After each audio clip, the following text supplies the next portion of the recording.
Excited to talk about, are you ready for artificial intelligence? And today, first, I just want to give an overview of what Black and Brilliant is, and then I'll tell you a bit about our panel and our panelists, and we'll kick off the conversation from there. So, for anyone who isn't aware, Black and Brilliant is an advocacy group for people of all backgrounds dedicated to creating a more diverse workforce. We're founded here in New York in June of 2020 by Tony Ethic, who kind of started this off with a fantastic LinkedIn post where he just wanted to highlight some of the fantastic people that are Black and brilliant, and that took off pretty substantially, and it yielded the formation of this group. So today we want to talk about artificial intelligence and its adoption and its impact and forthcoming impact on Black and brown communities. And, it's an issue that our data sciences group has been covering a lot. And we really just want to answer the question as to whether or not you're ready for artificial intelligence and what are some of the things that you should do in order to be prepared for how this may impact, your business, your career, and so on. And so to that point, what I want to do first is just really introduce our panelists. So you know who you're speaking with, recognizing that we've got some fantastic experts on this panel. And Renee, I would love to start with you. Can you just tell everybody about yourself? You're on mute. Thank you very much, Mike. It's certainly an honor and a pleasure to be with you. I'm a criminologist and a criminal psychologist, so it means that I do anything that pertains to lawmaking, law breaking, and law enforcing. I'm also an AI ethicist and a data activist. Much of my work looks at bias and discrimination in artificial intelligence, as well as using diversity, equity, and inclusion as a risk management strategy for dealing with AI. Awesome. And Lawrence, can you tell us a bit about your background? Sure, Michael. Thank you so much for having me as well. So my name is Dr. Lawrence Sampofo. So I run a company called Semantica Research, and it's a consultancy. We're based in London, UK, and we focus on responsible innovation, responsible digital transformation. And so what that really focuses on is the waves of digital transformation that enterprises in general are going through. We help make sure that everything that people go through is ethical, is responsible. So that's what I work on there. My background is very much in the computational propaganda space. So I've got a lot of experience working in the AI space, and then also understanding just how technologies and data in general impacts upon human hearts and minds, attitudes and behaviors. Awesome. And Davion, can you tell us a bit about yourself? Absolutely. Thank you for having me. It's really a pleasure to be here and an honor to be with this group. My name is Davion Ross. I'm the founder and president of a company by the name of Shot Tracker. We're sports-based, but heavily leverage, artificial intelligence, machine learning. We have a sensor-based technology that tracks statistics and analytics all in real time. And my background is, computer science, math, engineering. And my apologies for saying your name wrong. Everyone that I've heard say it has a UK accent, so it sounded like Davion to me, but it's Davion. My apologies. That's okay. I forgive you. Ed, over to you. Yes, it's great to be here, Mike, and also the panelists. I'm Ed Sewell. I'm the CEO and founder of Velocity AI. I've been in artificial intelligence for a little over 20 years now, before it was popular. I started out in an area of AI called biometrics, using facial recognition, other synthetic features, facial features, as well as voice biometrics to really understand not only who you are, but also into behavioral science as well. Right now I run a company called Velocity AI. We're focused primarily on collecting data from the Internet of Things in what's called smart cities or communities, collecting that data, protecting that data, and then being able to generate insights that will, one, identify revenue opportunities for cities as well as commercial businesses, as well as savings opportunities. I work also on a number of advisory boards developing standards for AI, specifically around ethics. And I also am a venture capitalist as well, so help invest in AI companies, and specifically Black-owned and Black-run AI companies, particularly here I'm out of Atlanta. We're headquartered out of Atlanta, primarily in the Atlanta area. Awesome. So as everyone can tell, we have a great panel of experts here. So I just want to frame the discussion a bit. Artificial intelligence is generating huge interest in how it'll impact the future of work and jobs. A report done last year at Stanford University explored the relationship between AI and jobs and found that better paid professional jobs that require a bachelor's degree plus production jobs might be the most at risk as AI spreads into the economy. And so there's hundreds of scary stories in the media about the impact of AI and digital technology, but few really dive deep into the impact of the racial bias that these technologies have and their impact on Black and brown people. So AI will impact jobs, entrepreneurs, social life, the photos you take, your insurance premiums, your health and education, and even your freedom. So really, what we want to talk about today is, what is it that we need to do to get ready for that? And so my first question is on the impact of AI. And Renee, I'm going to want to start with you. And the question I'm posing here is just that, there are conflicting reports out there that forecast how AI will impact different parts of the economy. Convention holds that it will be mostly impacting low-paid jobs, low-skilled jobs.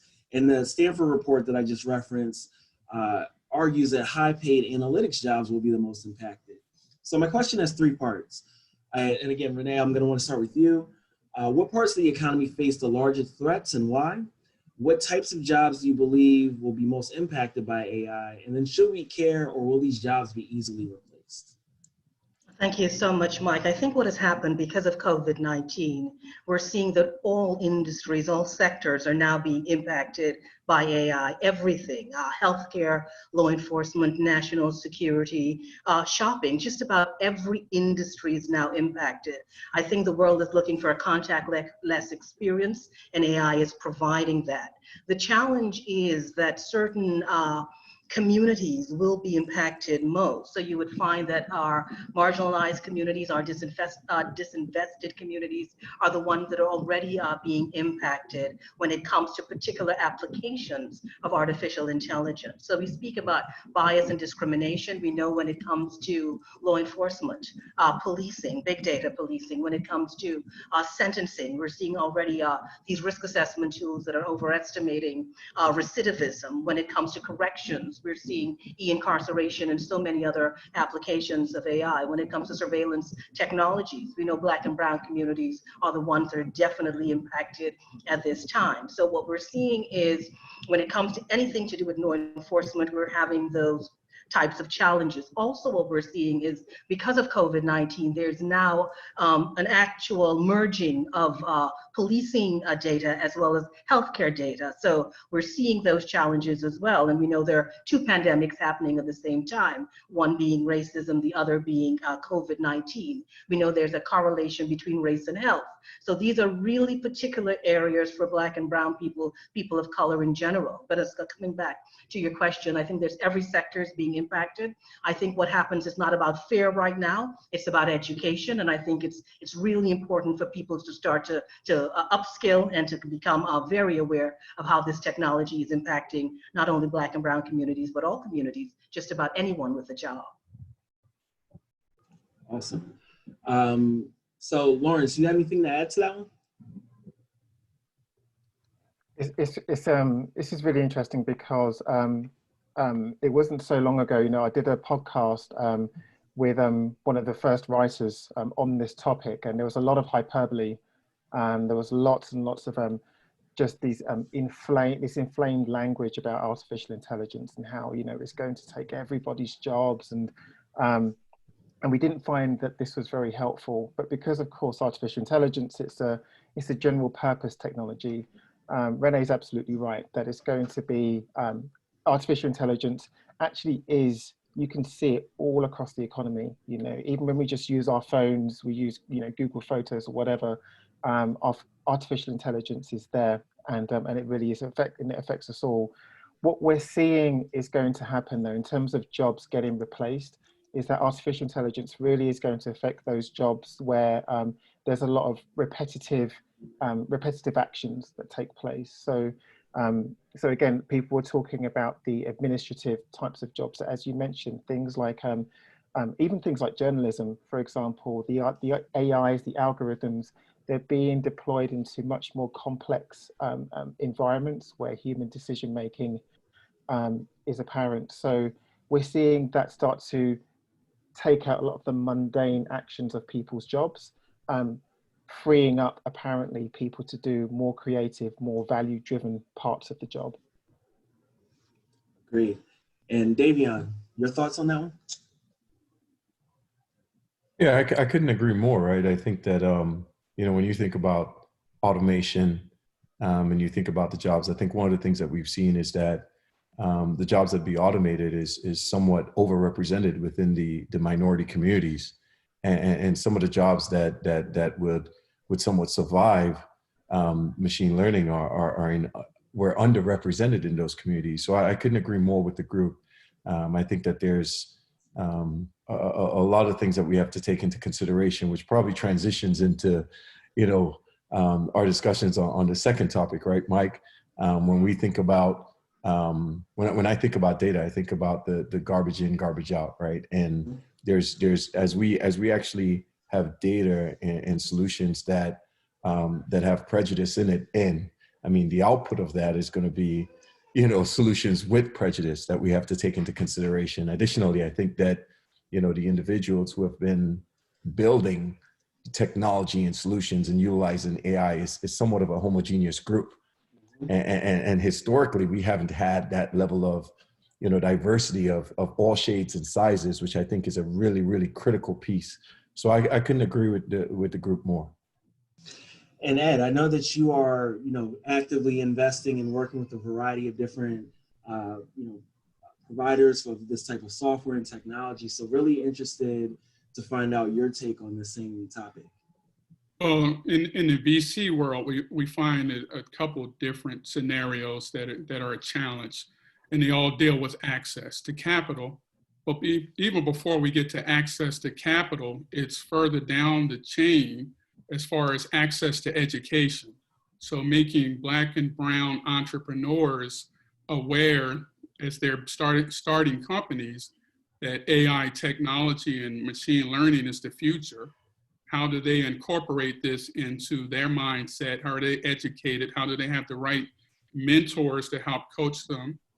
That's one. Two, from an educational standpoint, are they taking the right classes, whether that's through university or through training, so that they can have that competitive advantage? So when they do start their companies and they look at integrating AI and ML features into that, they really have more of a competitive advantage.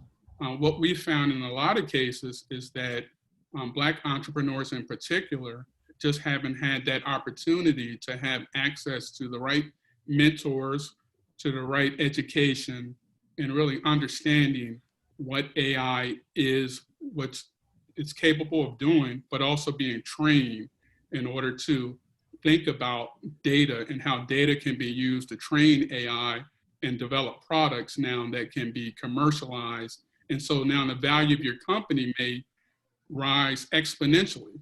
So we see some of our counterparts have companies and they start AI and machine learning companies. They've been doing this for a number of years. They have the right mentors, they have the right access. Their companies typically from a valuation standpoint are worth 5 to 10 times more than other companies. So that creates an unfair advantage in their case, but in the Black community, it's an opportunity, right? So it's an opportunity to help train the next class, as I'll put it, of entrepreneurs to really start to think about where do I get these mentors? Where do I get this training? How do I start thinking bigger than just starting the company? How do I think about how do I grow the company and how do I incorporate AI and machine learning into what I do? Yeah, I've seen so many companies that have pivoted and suddenly they're like, we've got machine learning and blockchain and we have drones and so on. You know, there's like, there's a lot of people that are trying to like just kind of merge all that in. But I love this idea that you're bringing up that like if we upskill more people and make them more aware of where the future is heading, they're going to bake that type of technology in from the beginning. So that's great. And just to add on to that, apps are great. Lots of folks have made tons of money with apps. The future is in creating the next app, right? Unless it has artificial intelligence, machine learning capability, but even more importantly, it has a foundation of data where it's a core technology that we're developing versus a feature. Absolutely. Okay, so for the next question, I want to talk about the AI impact on Black and brown people. And I want to start with you, Davion. Basically, AI has learned to master increasingly complex tasks that threaten the key sectors of the economy, the labor market, and presents a danger for Black and brown populations. So the question is, where are the biggest threats and what dangers lie ahead specifically for Black and brown people and why?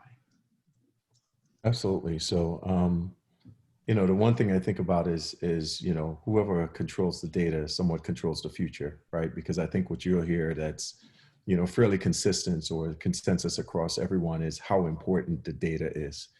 And, you know, one of the things that we have to think about, I think about, and not in any particular order, but I think about healthcare, right? I think about the impact of healthcare. If we think about it, the future of healthcare is utilizing algorithms to determine different treatments or diagnosis, et cetera, right? But what we have to think about is that more than 40% of Americans identify as non-white. But the data that's actually coming in, you know, to help with these diagnoses are mainly coming maybe 80, 90% white. So now you have, you know, Black and brown people who are getting, you know, treatments and diagnosis that are based on these clinical trials that are not necessarily matching the diversity and the different shades that are important. So, I mean, I think about healthcare and the impact of healthcare, which I think is really important.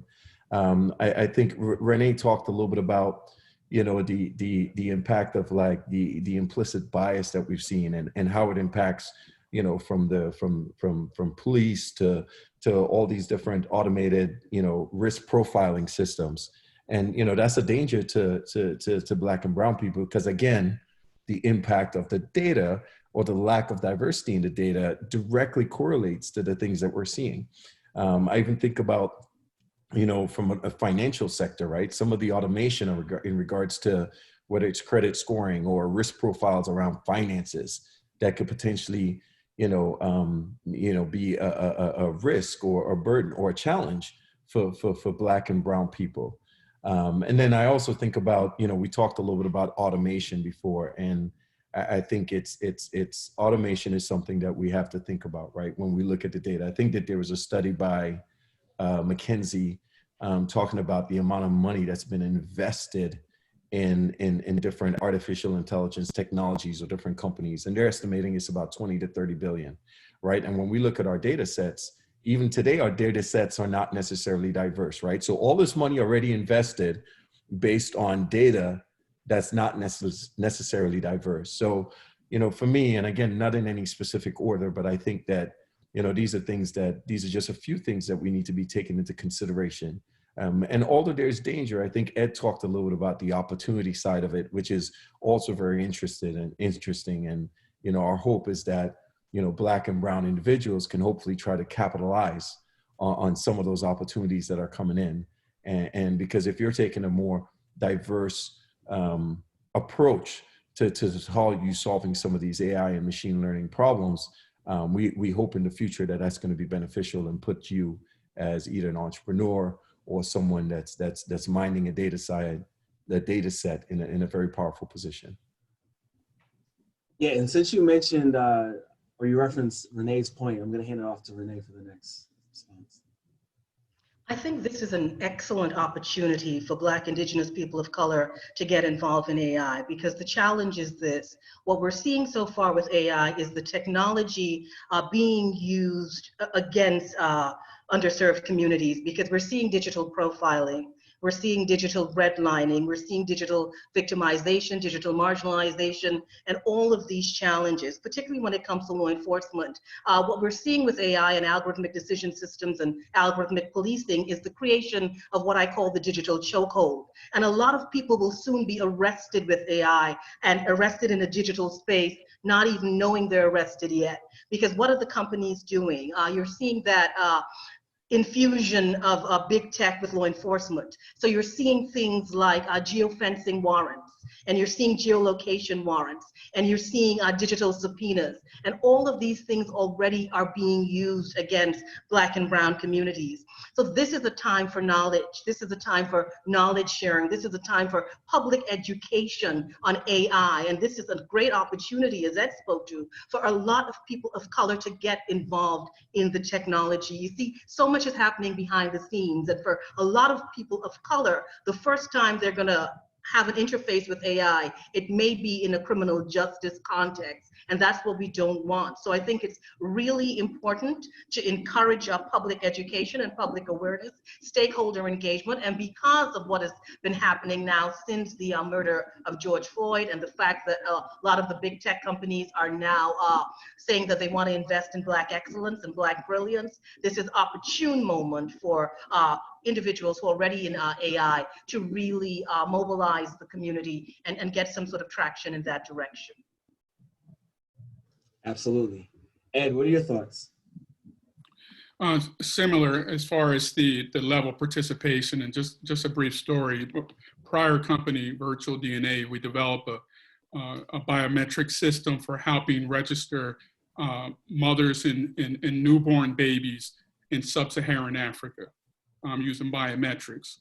And so what we found with the government agencies we were working with, they hadn't really gotten participation from the mothers. So they didn't understand what type of data should be collected from a privacy standpoint. Also, our complexion is different. So darker skin with biometrics doesn't work quite as well. With fingerprints, if you're in sub-Saharan Africa in certain countries, agriculture is a big part of the economy. So you're working with your hands, right? So you don't have a recognizable fingerprint. So it's various issues around accessibility of the technology, the accuracy of the technology, and without participation of the community in which the data is being collected, then that becomes just an inequitable situation. So that's just one example. The second one is when we talk about smart cities and smart communities, that's kind of a buzzword today. What does that really mean? Well, what that means is life potentially could be easier where you live, right? We are in the middle of COVID-19, so if AI technologies can help keep people safe. But again, we go back to equity. So the example that I use a lot is when it comes to, do you decide or if you're gonna rent a home or you're gonna buy a home? To rent a home, it may be a temporary situation, it may work out perfectly for your circumstances, but buying a home, you can build equity because that becomes an asset, right? Data is the same, and data is the foundation, and it's an asset that can be used for economic growth. And we've seen companies, big tech companies, become valued at trillions that have learned that and taken that opportunity. So now it's an opportunity for entrepreneurs within the Black and brown community to rethink and have a different view and approach it differently as far as what the true value of data is. Lawrence? I think going back just to the nature of the question, what is the impact of these technologies on Black and brown people? I've just been writing here, but I think we're at the middle of a perfect storm just now, and we're at several great tipping points. We're just finding out now. It's just being revealed, just the extent to which these socio-technical systems that we live in are biased or are unfair towards Black and brown people. And people have been writing about this for years and years. But up until now, now we're collectively we have to kind of stop and be in one place and be separated from one another. And we're just seeing now that, you know, the extent of all of these, just how unfair everything is and how just deeply embedded all of this stuff is. So for example, the, you know, the Twitter shading debacle that just happened, and Twitter, you know, when they were talking about you know, their image algorithms and computer vision and just how that works, you know, before it was deployed into production, there were lots and lots of stories from the comms team of just how extensively that algorithm and these models had been tested. But of course, now you kind of you know, now people are actually seeing just how racist and just how discriminatory that algorithm was, and we're seeing just the depth of this, and we're seeing it all over the place, all over the economy. So in things like media, for example, when you look at say computer animated, and I'm sure everyone listening knows about this, but when you look at computer animated movies, for example, and you don't really see Afro hair.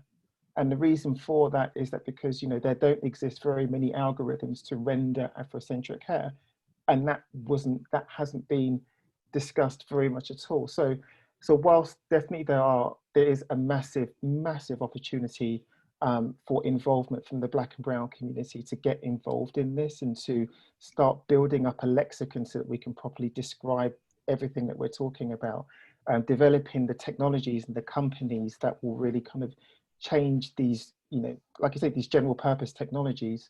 I think the first thing is just awareness, and we're just seeing now in health, financial services, media, all over the place, just the extent to which in unfairness exists. And then I think also that's from the general public side. From a company side, I think what we're also seeing now, and this really comes back to what Renee was saying at the beginning, is that this is more than just a nice to have, that actually this is a strategic imperative to make sure that your machine learning models, that your AI algorithms are fit for purpose and are fair and are ethical.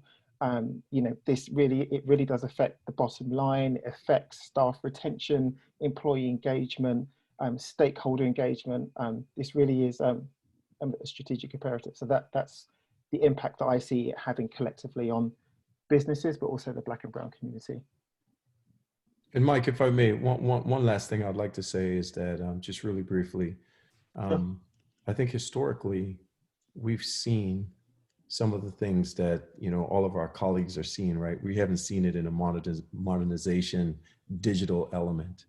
The thing I think about is, you know, if you think about New York and stop and frisk, I mean, what you're seeing is AI is able to, you know, bring a modern version of that where we're identifying people. So, you know, I urge people to, you know, if we look back at our history, we've seen inclinations of these things happening just in our everyday life. The difference now is that it's accelerated, it's more powerful, and it's digital. And that's a good way for us to connect it so that we can start thinking about, hey, what are the other things that have impacted us historically that we could potentially get ahead now?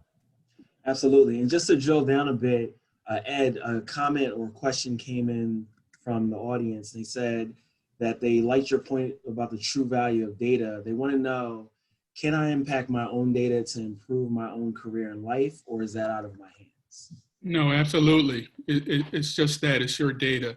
I learned that early on with biometrics. So you think of biometrics in the sense of facial features. We'll just use that. It's your face, right? It's your body. It's your DNA. You own it, just like data. So you do have opportunities to participate or just say no to data collection, right? So you have that right and control, right? So we see a lot of these disclosures and they're 40 pages long and just click yes to get to the service, right? That's what you're exchanging, is service now for giving up your right to your data.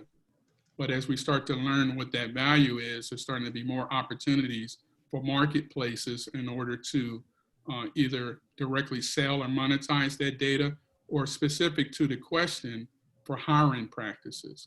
So think about it in these terms as well. What's my data points, like LinkedIn, for example, without giving them a free ad, right? So they own the data on LinkedIn. it would be a good idea, and I would recommend that you own the data that you use to create your profile on LinkedIn and continue to add to that. And now that becomes an opportunity for you to tell the story about yourself, and that creates more access to opportunity. Hey, Yeah, Ed, there's also one last thing, as you mentioned. I want to mention a African-American woman's company by the name of Streamlytics, who, I mean, that's the whole premise of that company. So it's called Streamlytics. And the whole concept is being able to empower you to have a product called Culture and to empower you with your data. So, I mean, it's cool. Ed gave the shout out to LinkedIn. I wanted to give the shout out to this African-American founder that's doing something that could be game changing in the market, you know, really tied to what we're discussing.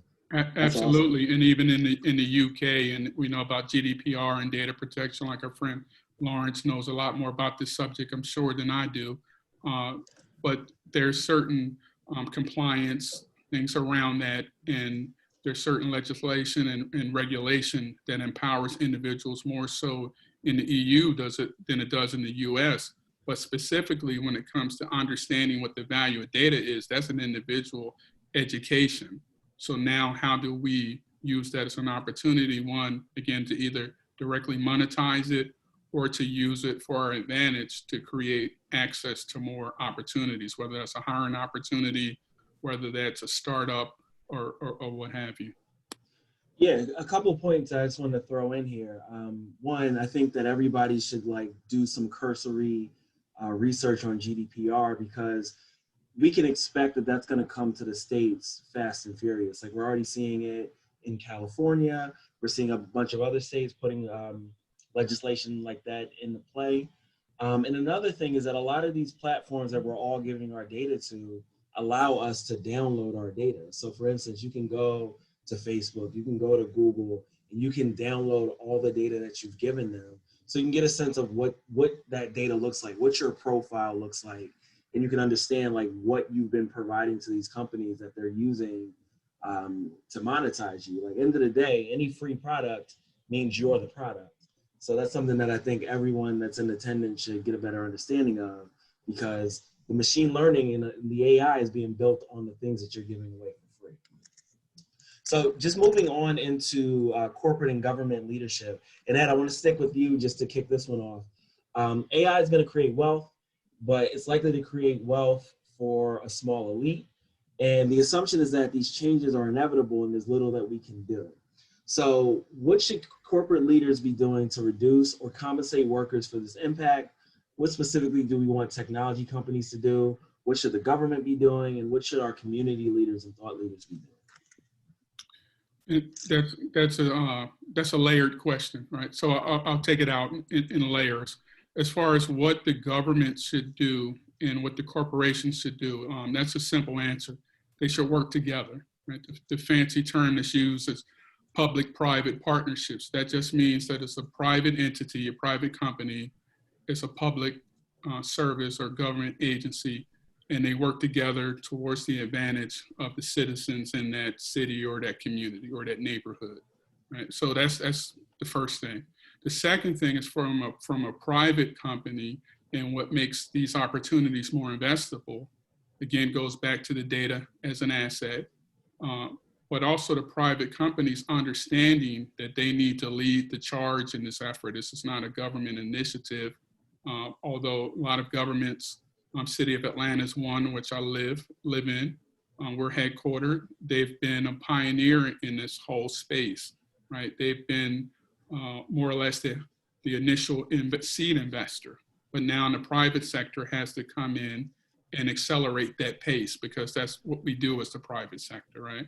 It goes back to profit and purpose, and we accelerate things. So that's the second layer of that. Now, when it comes to the citizen, a term that du jour is citizen AI. So that goes back to the original premise. So if I know that my data has value, and what do I exchange for it for in value terms? Is it making the city that I live in more accessible? Am I getting services for free? Or at a discount? what is it that is helping me to live a simpler life, stay safe? What's the value proposition back to the citizen? Lawrence, what are your thoughts on this one? I was making some notes below on the next question was what specifically should technology companies do with regards to this, and I think it's much more relevant to think of all companies as technology companies. All companies do use technology in some shape or form, and so if we think of it that way, I think, again, as we come out of COVID, you're going to see lots of different companies just deploying their own AI and machine learning models. We have to do much better at making our AI more accountable to the people it exists to serve. We need to do much better job at that. And we're finding that even the biggest companies in the world are faltering massively at this. So because of that, what we're seeing, certainly over in the UK, is that there don't exist the right governance models, the right risk management models, the right kind of audit models for machine learning models. So basically at a foundation level, before we even start to create these models or these technologies, the right framework isn't in place. The right teams are not in place. So we find that I find that this is something really to think about that. And then I think the last thing that I would say is, we were talking about government, and there was a quick mention of there about GDPR, but the role of government is absolutely massive. So again, a lot of companies are going to be starting to think about AI. They're massive buzzwords. They're really high on the hype cycle at the moment. So talking about AI and ML. But really taking a step back and looking what other people have done, particularly other governments. There's been some really good work from, say, the Australian, the Singaporean governments. The UK, we're doing some really good work, and there's some really good work at the state level in North America. That's happening. I think taking those bits of work, mushing them together, and creating your own frameworks from which to start is a really good place. That's a really good thing that all companies can do when they're starting to think about deploying these models. Gotcha. And Renee, I'm so interested in what you have to say on this topic as a criminologist. So, well, more as an AI please. ethicist, because this is what I do. So the challenge right now is AI maturity, because what we're seeing with AI is a lack of accountability, a lack of transparency, and a lack of explainability.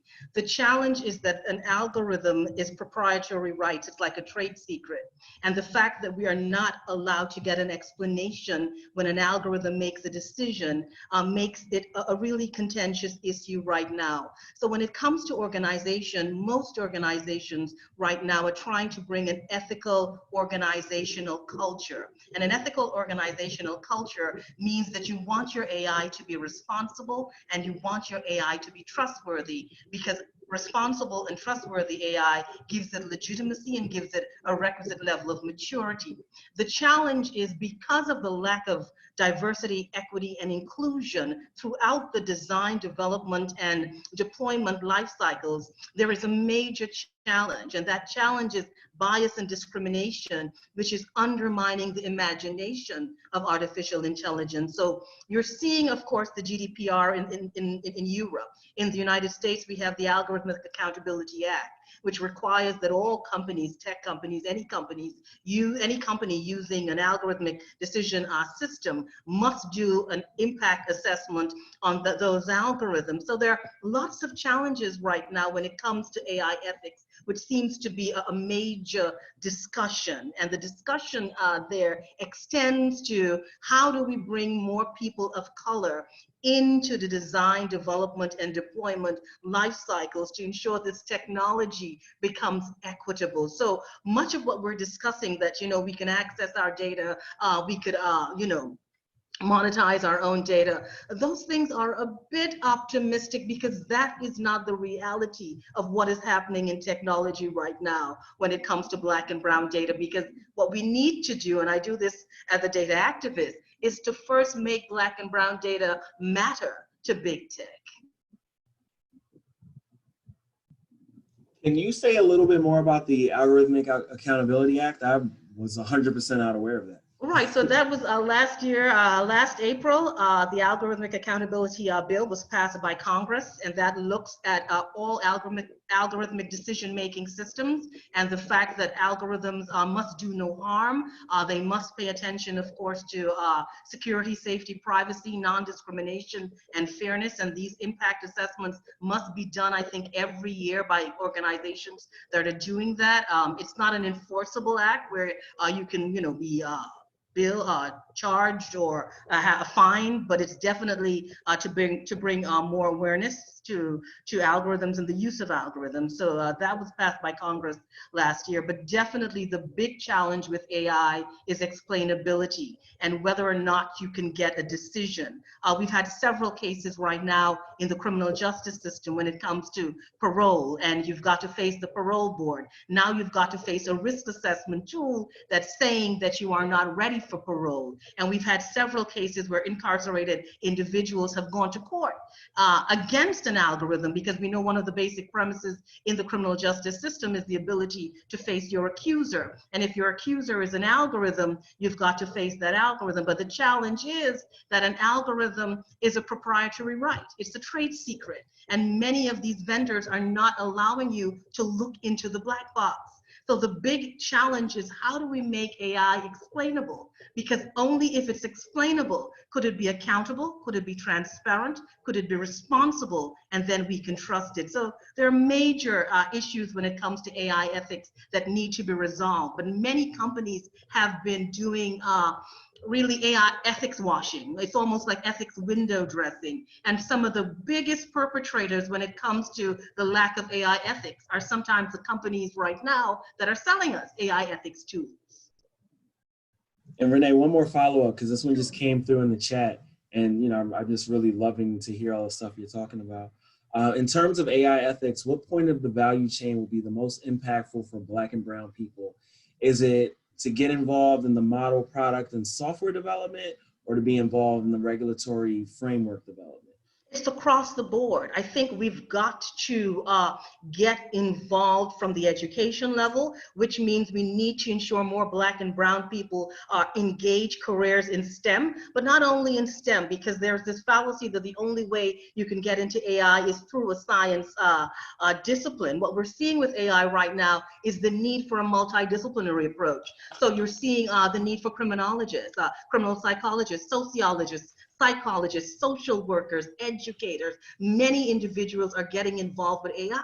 For technology to be mature, it means it must have that broad-based ability to be utilized across the board. So definitely it's encouraging more young people. And really this is what I do with Urban AI in New York, which is getting an awareness of the technology into urban spaces, educating Black, Indigenous people of color on this technology, building stakeholder engagement, and ensuring that communities understand the power of their data, but not only the power of the data, but how your data could be weaponized against you, because we're seeing that more and more. Deep fakes, disinformation campaigns, in particular now because of the election. And one of the biggest challenges that AI is going to present as we move forward is truth, the ability to decipher what is true and what is false. So we're seeing all of this right now. So it really is about mass engagement when it comes to deploying educational approaches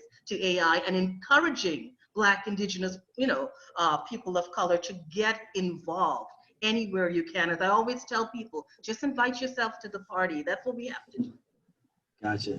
So David, I just wanted to add something to that. We talked about access to opportunity in education.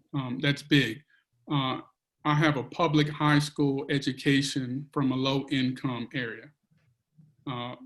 I've been in AI for 20 years now, been successful with 2 companies, as well as being a venture capitalist. The point I'm making is there's opportunities for everyone if you're willing to put in the work, right? That's a key.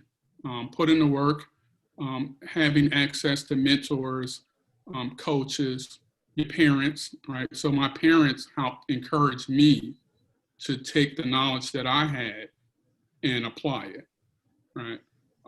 Your community. I had an interview just a few weeks ago, and I talked about right now, a lot of people are out of jobs. So how are you spending your time? Can you spend your time how to educate yourself? Can you reach out to different employment agencies that now have free education? It's not just science and technology, but also creative people, media people. There's opportunities for everyone. But first of all, I go back to the access to opportunity, the willingness to do or try something different, being mindful and being open-minded, and just put in the work, right? Those are the ingredients to get involved in this field and make a good living and potentially do, reach whatever goals that you want to reach financially or otherwise. Absolutely. So I want to skip to the next question because I really want to get to the actionable. So there are things that attendees can like start doing, as soon as they get off of Zoom with us. So this one's on personal preparation for the future. And given that most benefits of AI will be unevenly distributed, what should we all be doing as individuals because AI is coming? So how should Black and brown people be thinking about the AI future, their careers and the societies that we live in? And what should they do to get ready for AI and digital disruption? What should they be learning? What new practices should they be putting in place? Who do they reach out to engage to solve this? And let's start with Davion. Absolutely. I mean, I think we've heard a lot of, great information today on potential resources. I'll take one angle, and I'm sure everybody else will take, some different angles. But for me, I think we all have a responsibility, right? That's where it comes down. We all have a responsibility, and I think that there's an opportunity to, leverage as many resources as possible to learn about the impact of AI. The other thing that I think is really important is that, when we think about the accountability from the next question, I think for those of us who have the opportunity to, be able to get on boards or to even to be in the C-suite, it's really important for us as individuals, if we can get on boards or within the C-suite, we hold others accountable, and then we try to bring other individuals up. Because I will tell you what, I think that we need to have a seat at the table. And it's going to take the village, right? So when it takes a village, everybody is going to have different level of learning as it relates to AI. There's people who need to understand the fundamental impact of AI and some of the decisions I'm making. We talked about the data for service fees, so we need to educate ourselves there. And the individuals who do have the ability to get on boards, to be at the C-level suite, it's really important for those individuals to hold the companies that they're on the boards of accountable in regards to how they're using this data, how are their hiring practices, ensuring that we're providing the necessary ethics. For me, I think that I try to read a ton on AI and its impact, and I think that there's a lot of great resources out there to understand. I think the group here talked about the fact you don't necessarily have to. We're not asking you to build neural networks or build models. All we're asking you to do is understand and look back historically at the things that have impacted us as a people, and then being able to figure out how are those things being modernized so that we can educate ourselves and prevent ourselves from getting in those similar types of situations. Thanks for that. Lawrence, what are your thoughts? I think so. The angle I'm definitely going to take is like, who should we reach out to and who should we engage? One of the things that I've seen over the last 6 months is that companies are they're now starting to think about moving out of crisis mode.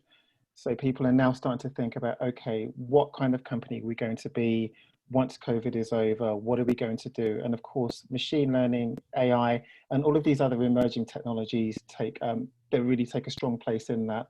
So for anyone on the call today, wondering how do I get into this? How can I make an impact in this in my career? We found that basically going as high as you possibly can to people that directly touch the main product is really useful. So like the chief product officer, reaching out to them directly and talking about this and how you can help. And the chief product officer as well, I've had a lot of success. The chief innovate, or people that are in charge of innovation in the company, because again, a lot of what we're talking about, again, for a lot of people, this was years in the future. But the innovation department, these are really good spaces within your organization that are really thinking about this now, and that way you can actively go and actually start to apply your knowledge and your energy. Ed, what are your thoughts? Yes, what I tell companies that I work with and we look at investing in is that it's an investment in people, not as much as technology. Technology is obviously important, right? But the investment in people is the big part.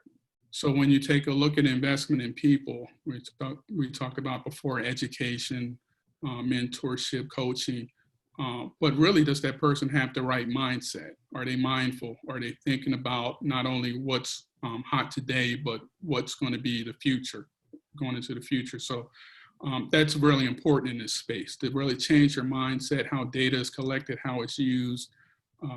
But also the second part of that is convincing at the board level. Davion talked about convincing at the board level. It still comes back to the bottom line. So what's the return in investment in people, Black and brown people, and making that value proposition very clear. So if it makes money, as they say, if it makes sense, it makes money, right? So really getting involved at that level so that people understand clearly, and it's clearly articulated, it's just not an issue, it's an opportunity. And why is it an opportunity? And why should I invest? Just quickly, when it comes to products and services, it's very clear. Black products sell, right? So hair products, we saw that Madam C.J. Walker, right? She proved that how many years ago, right? There's a market for Black products.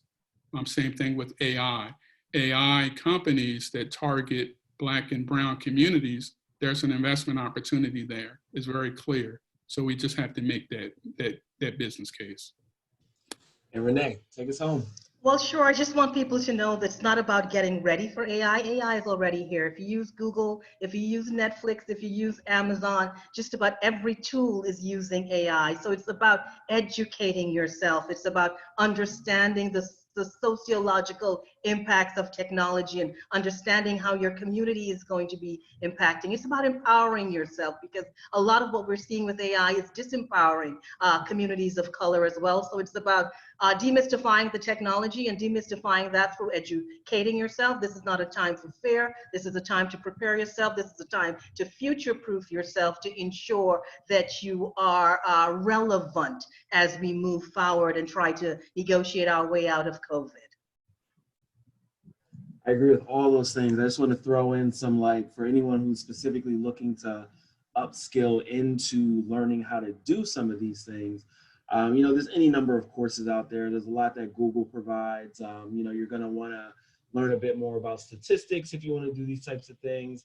If you don't know how to code, learning Python would be helpful. And again, there's tutorials for all this other stuff. But the main point that I think we're making here is it's not just about, learning these technical aspects. It's just learning the lay of the land, understanding how this stuff works, just like generally speaking, and how what you already know how to do applies to that.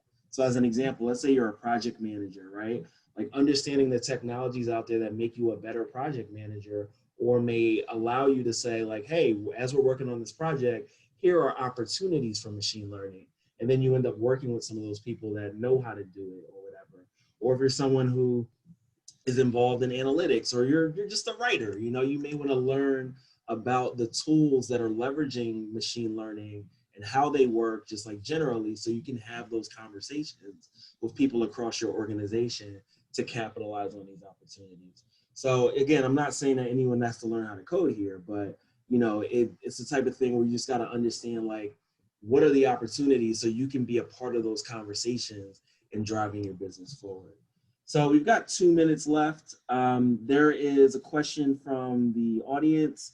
Are there any Black success stories in AI we should be aware of that we haven't mentioned? And whoever wants to take that Well, I think you're looking at Black success stories right now. We have Ed, Devon, Lawrence. I'm working in AI ethics, so there are many stories that are successful, and I think people could just do their research. The thing about it is just educating yourself on the technology. Once you educate yourself, you've given yourself an extraordinary amount of power on how to use this technology and how to manipulate it to your advantage as well. Yeah, absolutely. There's also a few folks being shared in the chat as well. But is there anyone else that wanted to highlight success stories?